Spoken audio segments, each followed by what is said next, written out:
Here's a riff. Here's the riff with another amp. And with a third one. In this video, I'm going to go through how to match the tones of different amps and to be able to use them through the same song. So here in this example, we have 3 amps from Neural DSP that are the Omega, the Nolly, and the Nameless. So here's the Omega amplifier.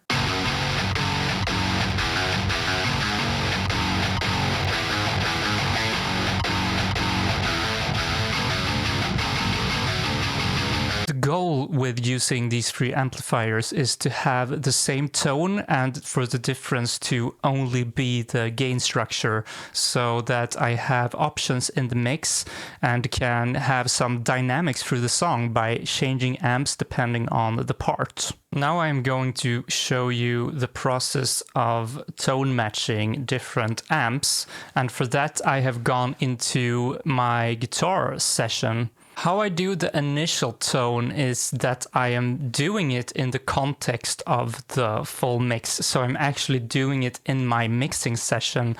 I then move the processing over into this session just to save CPU. I'm not doing the initial tone in solo, and in this case I started with the Omega tone. So in solo in this session it sounds like this.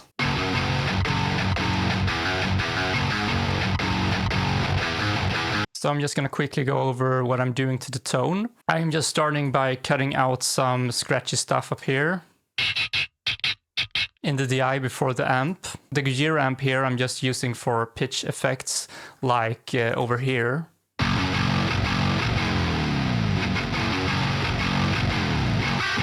Then we have the amplifier. I am using the settings like this, and I am using Cali cabs by GGD.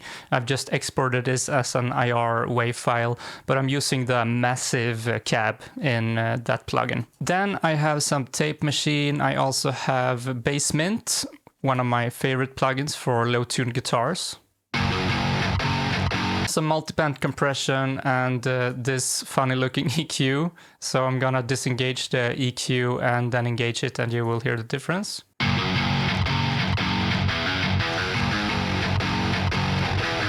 Making it a bit more MIDI and darker, I would say. Finally, we have Soothe and we have a distressor just keeping it level.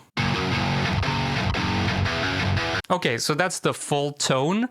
Let's say I want to do another amp now. I would start by just duplicating the DI. Say I would like to do a tone using the Nolly. I'm gonna send this to a new bus that I'm going to call the Nolly Rhythm, let's say. To keep the tones sounding similar, I want everything to be the same processing-wise, except for the amp and the EQ. What I'm going to do is that I'm going to just copy the settings from my Omega tone, and now we have exactly the same tone here.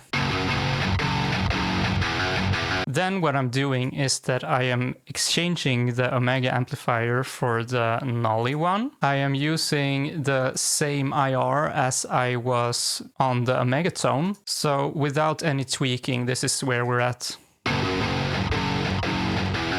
What I then do is that I bring up the EQ. I remove all of the points because we want to do it from scratch. I am feeding the Omega tone into the Nolly one. And if we put the sidechain pre-fader, I can put the Omega tone all the way down and I will still get the visualization here, which is what I'm after. The first step is to match the volume of the 2 tracks, and I'm just doing this quickly by eye. So I am watching the spectrum here and I'm trying to match it so it's at an equal volume.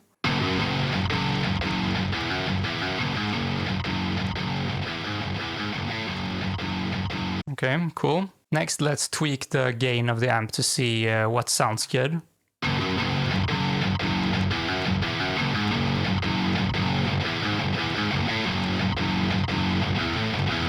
What I'm then doing is that I'm tweaking the settings of the amp to fit the spectrum shape of the Omega amplifier. So I'm trying to get as close as possible to the spectrum without using an EQ.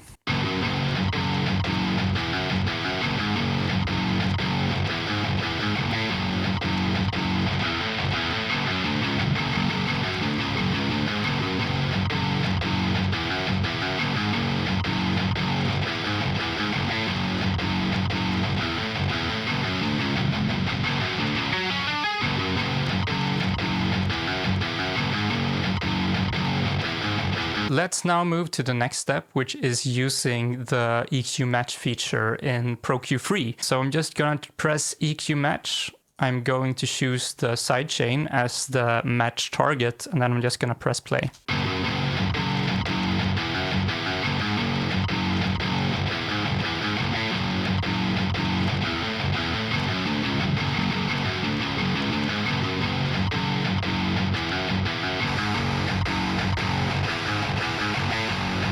Let's now see which points we want to keep. I'm just going to go through and remove the ones that I think are either unnecessary or just sound bad.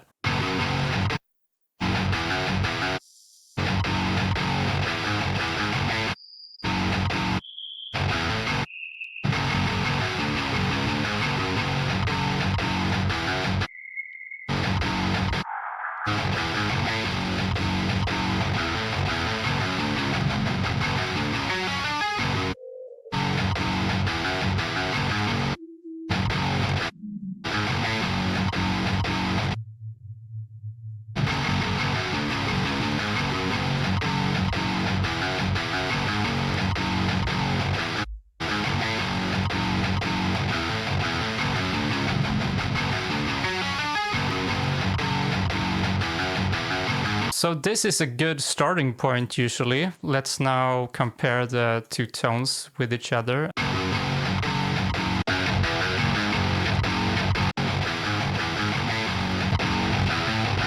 What I like to do next is to listen in solo for different parts of the frequency spectrum to really by ear get in and match it super well. So for that I'm going to use the metric AB, and I'm going to start by listening to the highs.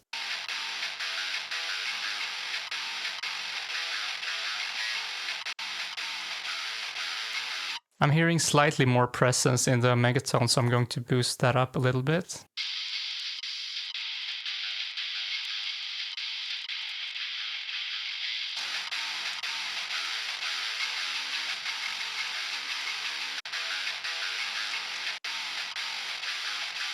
Cool, let's move on to the mids.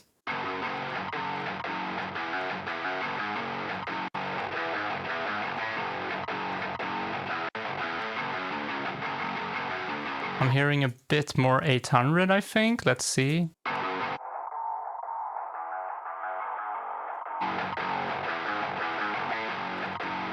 Okay, sounding pretty close.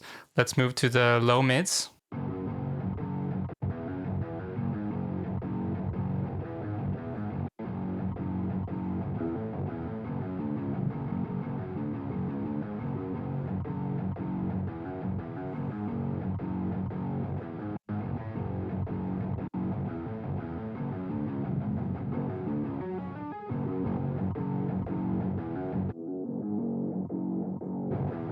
Okay, now the bass area.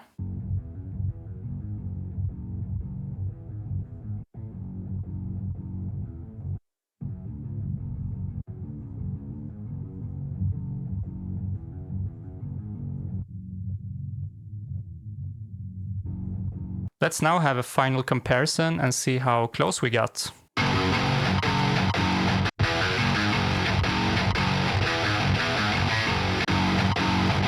I'm hearing some low mid rumbling. I'm gonna remove that.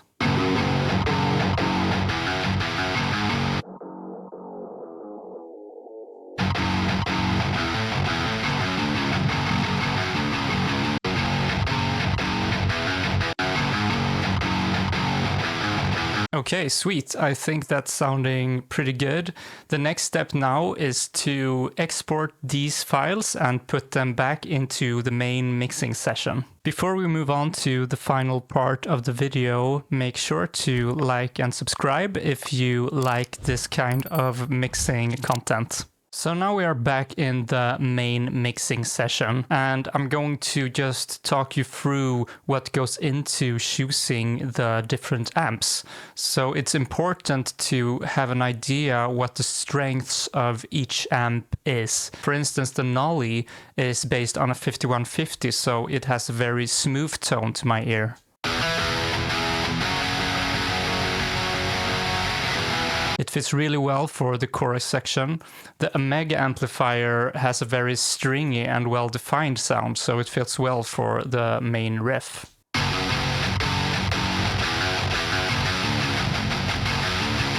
And finally, the Nameless has a really chunky gain, so it fits well for the sections that don't need so much definition and are more full-on heaviness. But yeah, after going through the tone matching process, these sound the same. The only difference is the gain structure. So I'm now going to play you a section of the song where I'm switching through the different amps, and you will be able to hear what the different characteristics are bringing to the sound.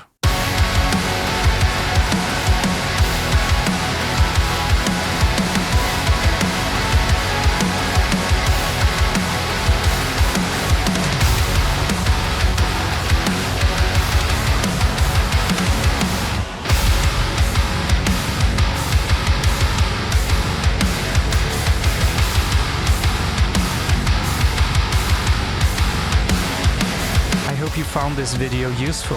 Will you be trying this technique out for yourselves in your own mixes? Let me know in the comments below.